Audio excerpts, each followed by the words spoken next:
বন্ধুরা, আজকে আমরা পৌঁছে গেছি আমাদের গ্রামের বিশালাক্ষী দেবীর প্রাঙ্গণে। আমাদের গ্রামের দেশ পুজো উপলক্ষে গুছিয়াও এসছে, তোমাদের বৌদিও। এখানে কত মানুষের ভিড়টা দেখুন। গ্রামের অনেকেই, প্রায় সবাই বলতে পারেন, এসছে এই আমাদের গ্রামের জাগ্রত দেবী বিশালাক্ষী দেবী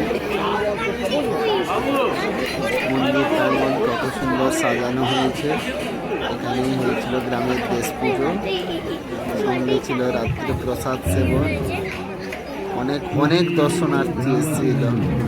আর দেখুন, সবাই পুজোর পরে প্রসাদ সেবন করছে। এরপরে আমরা তখন অপেক্ষা করে দাঁড়িয়েছিলাম। এখানে বারবার দেখাচ্ছি গ্রামের দেবী বিশালাক্ষী দেবী। কমেন্টে সবাই প্রণাম দিবেন আমাদের গ্রামের জাগ্রত দেবী।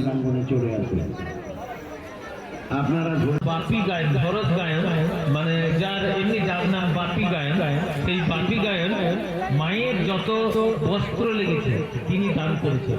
তার মানে প্রায় 20,000 টাকার মতো তিনি খরচা করে।